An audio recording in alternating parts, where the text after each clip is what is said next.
এই ক্লাসটিতে সংখ্যা পদ্ধতির সবচেয়ে গুরুত্বপূর্ণ কিছু প্রশ্ন নিয়ে কথা বলবো, যেই প্রশ্নগুলো বেশি এসে থাকে। যেমন দেখো, তোমরা বোর্ডে দেখতে পাচ্ছ 2024 সালে প্রায় 5টি বোর্ড এই ধরনের প্রশ্ন করেছে। আমি যদি একটু বলে বলে দেখাই, রাজশাহী বোর্ড 2024 সালে প্রশ্ন করেছে 11+1=100। যশোর বোর্ড 2024 সালে প্রশ্ন করেছে 10+10=100। কুমিল্লা বোর্ড 2024 সালে প্রশ্ন করেছে 8+8=10। চট্টগ্রাম বোর্ড 2024 সালে প্রশ্ন করেছে 1+a=1। সিলেট বোর্ড 2024 সালে প্রশ্ন করেছে 3+3+3=11। মানে প্রশ্ন কাঠামো বা গঠন তোমরা দেখতে পাচ্ছ একই, কিন্তু একটার সাথে আর একটার কোনো মিল নাই। এবার ধরো, তোমরা যারা পরবর্তী সালের এইচএসসি পরীক্ষার্থী আছো, তোমাদের পরীক্ষায় যে এই প্রশ্নগুলো হুবহু দিয়ে দেবে এমন কিন্তু না। এই ধরনের প্রশ্ন বেশি এসে থাকে এবং এই ধরনের প্রশ্ন আসবে, বাট কিভাবে বলতো? এই প্রশ্নগুলো না, এই ক্যাটাগরির অন্য অন্য সংখ্যা দিয়ে। তো যাই হোক, আমি এখন তোমাদের 5-10 মিনিটের ভিতরে এই 5টি প্রশ্ন বোঝানোর চেষ্টা করব। আমার সর্বোচ্চটুকু দিয়ে আমি তোমাদের বোঝানোর চেষ্টা করব। কিন্তু আইসিটি প্রশ্ন কিন্তু হুবহু আসে না। তো শুধু এই 5টি বুঝলে হবে না, এর বাইরেও আসলেও যেন পারো, সেই বিষয়টা আমি তোমাদেরকে একটু দেখাই দিচ্ছি। আর এছাড়াও ধরো, এটা তো 5-10 মিনিট একটা ক্লাস, তোমরা চাইলে কিন্তু আমার কাছে ঘরে বসে অনলাইন আইসিটি পড়তে পারো। আর তখন আর এই প্রশ্ন তোমাদের কাছে কঠিন মনে হবে না, ঝামেলা মনে হবে না। মানে তুমি যে লেভেলের স্টুডেন্ট হও না কেন, তোমার আইসিটিতে ভালো করানোর দায়িত্ব আমার। একদম হাতে ধরে ধরে বোর্ড পরীক্ষার আগ পর্যন্ত আমি প্র্যাকটিস করাবো। বিস্তারিত জানতে আমার এই নতুন হোয়াটসঅ্যাপ নাম্বারে SMS দিও। আচ্ছা, আমি এক দাগ থেকে আসি। বলছে যে 11 আর 1 যোগ করলে 100 হতে পারে, ব্যাখ্যা করো। তাহলে কোন সংখ্যা পদ্ধতিতে 11-র সাথে 1 যোগ করলে 100 হতে পারে? যদি আমরা অক্টালে যাই তাহলে 11 আর 1 12ই হবে, হেক্সাডেসিমেলেও 12 হবে, দশমিকও 12 হবে। একমাত্র বাইনারি সংখ্যা পদ্ধতিতে 11-র সাথে 1 যোগ করলে 100 হতে পারে। অর্থাৎ বাইনারি সংখ্যা পদ্ধতির বেজ হচ্ছে 2, আমরা 2-এর উপর ভিত্তি করে এই 11-র সাথে 1 যোগ দিব। তো যারা যোগের ক্লাসটি পারো বা যোগ করছো, তারা এই প্রশ্নটি বুঝতে পারবে এখন, যে 1 আর 1 2 এর শূন্য, হাতের 1, আবার 1 আর 1 2 এর শূন্য, আবার হাতের 1 বসে গেল। তাহলে 11 আর 1 যোগ করলে বাইনারিতে 100 হয়। এখন প্রশ্ন হচ্ছে, তুমি বুঝতে পারছো যে এটা বাইনারিতে, বাট লিখবা কিভাবে? তাহলে লিখবে এরকম, যে 11+1=100, এটি বাইনারি সংখ্যা পদ্ধতি। বাইনারি সংখ্যা পদ্ধতির বেজ হচ্ছে 2, অর্থাৎ বাইনারি বেজ 2 এর উপর ভিত্তি করে 11 এবং 1 যোগ করলে 100 হয়। নিচে দেখানো হলো কথাটি বলে এতটুকু দেখাই দিলে তুমি 2 এ 2 পেয়ে গেলা।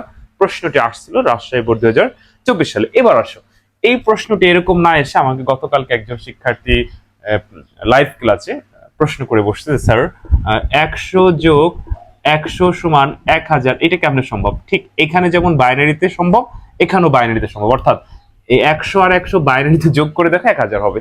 এখন ধরো এইটা আসছে, এই যে আর একটা প্রশ্ন, এরকম প্রায় আমি তোমাকে এই দাঁড়িয়ে এখনই 200টা প্রশ্ন করতে পারি।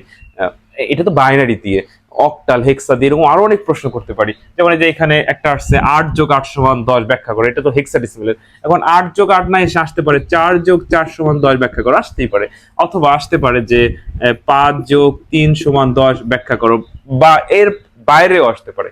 তো যেভাবে আসুক না কেন, তোমাকে কিছু কৌশল জানতে হবে। কিছু কৌশল হলো কি?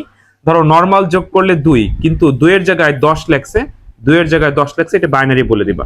আচ্ছা, নর্মাল যোগ করলে ধরো 8, কিন্তু 8 এর জায়গায় 10 লেখছে, এটা অক্টাল বলে দিবা। আর নর্মাল যোগ করলে 16, তো 16 এর জায়গায় 10 লেখছে, এটা হেক্সাডেসিমেল বলে দিবা। যেমন এই জায়গা 8 আর 8 হলো 16 হয়, 16 এর জায়গায় 10 লেখছে, তাহলে এটা হেক্সাডেসিমেল। তো এটা হলো নর্মালি একটা সূত্র, মানে চেনার উপায় যে কোন সংখ্যা আছে। কিন্তু কিছু কিছু জায়গায় আমরা দেখতে পাচ্ছি যে এই সূত্রটা মিলতেছে না, তখন ভিন্ন কৌশল অবলম্বন করতে হবে। যেমন 3 আর 3 6 আর 3 9, তো 9 এর জায়গায় 11 লাগছে, এটা আবার কোন সংখ্যা বলতে? একটা প্যাচে পড়ে গেলাম না? তো এরকম যখন আসবে, তার জন্য আবার একটা ভিন্ন অ্যাঙ্গেলে তোমার চিন্তা করতে হবে। কি অ্যাঙ্গেলে? আচ্ছা, আমি আবার বলছি যে 5-10 মিনিটে জানি না তোমাদের বুঝাইতে পারতেছে কিনা, তারপর আমি সর্বোচ্চ টুক দিয়ে আবার বলতেছি। শোনো, নর্মাল যোগ করলে 2 এর জায়গায় 10 লিখলে বাইনারি বলবা। নর্মাল যোগ করলে 8 এর জায়গায় 10 বললে হেক্সা লিখবা। নর্মাল যোগ করলে 16 এর জায়গায় 10 লিখলে হেক্সাডেসিমেল বলবা।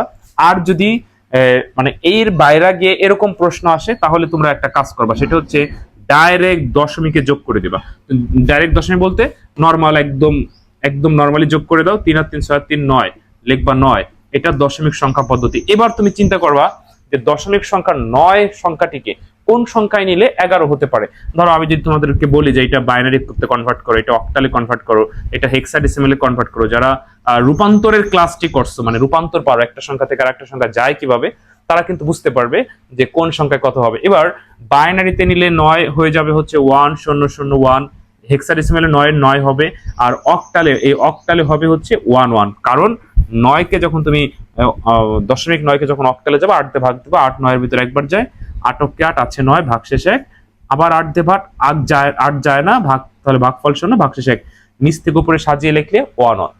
আচ্ছা, তাহলে 3 আর 3 6 আর 3 9 যোগ করলে 11 কোন সংখ্যা পদ্ধতিতে? অক্টাল। কিন্তু আমরা বুঝলাম কি, আমরা তো প্রথমে বুঝতে পারিনি। তো আমরা কি করব, যদি এই যে এইভাবে মিলে যায় তো মিললো, যদি মিলে না যায় তাহলে আমরা দশমিকে যোগ করে তারপরে যে কোন একটা সংখ্যায় নিলে আমরা বুঝতে পারবো যে এটা কোন সংখ্যা হবে। আবার কিছু কিছু ক্ষেত্রে আছে যে দশমিকে যোগ করলে মিলবে না, যেমন এই যে 10 আর 10, এখন যদি তুমি 20কে তুমি কোন সংখ্যায় নাও, এটা জীবনে মিলবে, এটা হলো সরাসরি বাইনারিতে আছে। মানে এই জন্য হচ্ছে তোমার বেসিক আগে ভালো জানতে হবে, বেসিক জানলে তখন এরকম প্রশ্ন আসে। যেমন যে এইটা আবার একটা অন্য ধরনের প্রশ্ন, এটা হচ্ছে বুলিয়ানের মৌলিক উপপাদ্য, মানে 1 যোগ a সমান 1 হয়, এখানে এ না, শুধু যদি ধরো এখানে 1 লিখি, 1 যোগ 1 সমান 1, মানে 1 দিয়ে পৃথিবীর যা কিছু যোগ করো যদি ফলাফল 1 হয়, এটাকে বুলিয়ানের মৌলিক উপপাদ্য বলে। তো এইটা আবার বুলিয়ানের মৌলিক উপপাদ্য ব্যাখ্যা চাইছে, তাহলে আমরা লিখবো 1 যোগ a সমান 1, এটি বুলিয়ানের মৌলিক উপপাদ্য যা লজিক্যালি অর অপশনের নিয়ম মেনে চলে। অর গেটের সকল ইনপুট বা যে কোনো একটা ইনপুট অন হলে আউটপুট অন পাওয়া যায়, অতএব অন যোগ এর সমান অন প্রমাণিত। এই যে আমি একটু ফাস্ট বলে বলে তোমাদেরকে একটু আইডিয়া দিচ্ছি যে এরকম প্রশ্ন কিন্তু তোমাদের পরীক্ষায় আসবে। আচ্ছা, আর হচ্ছে কোনটা, এই যে এটা তো বুঝতেই পারছো যে 10 আর 10 বাইনারিতে যোগ করলে 100 হয়, 0 0 1 আর 1 2 0 হাতের 1, অর্থাৎ বাইনারিতে। তো এরকম অনেক প্রশ্ন দিতে পারে, যেমন এই যে এইটা কেন হলো, 8 যোগ 8 সমান 10 কেন হলো, 8 যোগ 8 তুমি যদি হেক্সাডেসিমেলে যোগ করো, 8 আর 8 হেক্সাডেসিমেলে যোগ করো, তাহলে 8 আর 8 16 0 হাতের 1, তাহলে এটা কোন সংখ্যা? হেক্সাডেসিমেলে। তাহলে এখন ধরো বুঝতে পারছো, কিন্তু প্রশ্নগুলো সাজিয়ে কিভাবে লিখবা, এরকম লিখবা 8 যোগ 8 সমান 10, এটি হেক্সাডেসিমেল সংখ্যা পদ্ধতি। ওই যে বলছিলাম যে নরমাল যোগ করলে 16 জায়গায় 10 লিখলে হেক্সা বলে দিব, তাহলে 8 যোগ 8 সমান 10, এটি হেক্সাডেসিমেল সংখ্যা পদ্ধতি। এই যে ধরো প্রশ্নের অর্ধেক উত্তর প্রায় হয়ে গেল। পরবর্তীতে দাড়ি দিয়ে লিখবা হেক্সাডেসিমেলের বেস 16 উপর ভিত্তি করে 8 এবং 8 যোগ করলে যোগফল 10 হয়, নিচে দেখানো হলো কথাটি বলে এতটুকু দেখাই দিলে হয়ে যাবে।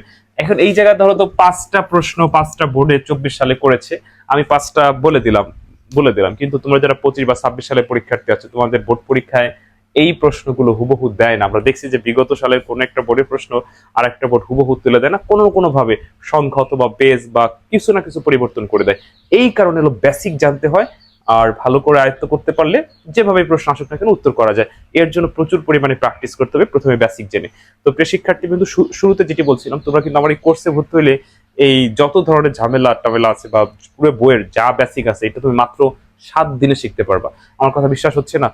এই কোর্সে ভর্তি হলে বুঝতে পারবো। যদি আমার এই কোর্সে ভর্তি হয়ে কেউ যদি আইসিটিতে খারাপ করে বা আইসিটি না বোঝে, তার আমাকে যে সামান্য সম্মানিটা দেয় ওইটা আমি ফেরত দিয়ে দেবো, বলে দিলাম। মানে ব্যাপারটা এরকম। 7 দিন কেন বললাম? 14 ঘন্টায় পুরো বই কমপ্লিটের একটা বেসিক ক্লাস রেকর্ড করে আমি তোমাদেরকে দিব ভর্তি হওয়ার সঙ্গে সঙ্গে।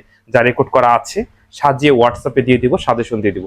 এই 14 ঘন্টা সময় ব্যয় করলে তুমি পুরো বই সম্পর্কে একটা ভালো ধারণা আয়ত্ত করতে পারবে। এরপর আস্তে আস্তে করে লাইভে এমসিকিউ সিকিউ পরে এরকম প্রশ্ন প্র্যাকটিস করালে তুমি ওকে মানে আইসিটিতে এক্সপার্ট হয়ে যাবে এবং পরীক্ষায় যেভাবে প্রশ্ন উত্তর করতে পারো। অন্তত পক্ষে মানে সর্বোচ্চ নাম্বার না আনতে পারলেও ফেল করবে না, এটা 100%। কিন্তু আমার বিশ্বাস যে তোমরা সর্বোচ্চ নাম্বারই পাবে। তো ঠিক আছে, আমি বলছিলাম যে 5-10 মিনিট একটু আলোচনা করে তোমাদেরকে বুঝাইতে পারবো কিনা সন্দেহ আছে, তারপর আশা করি বুঝাইতে পারছি। যদি বুঝতে সমস্যা হয় কমেন্টে জানিও, প্রয়োজনে এর উপর ভিত্তি করে আরো বড় একটা ক্লাস তোমাদেরকে দেওয়ার চেষ্টা করব। আর ওই কোর্সে ভর্তি হলে তো কোনো সমস্যাই নেই। তো ভালো থেকো, পরবর্তী কোনো ক্লাসে তোমাদের সাথে কথা হবে। আল্লাহ হাফেজ।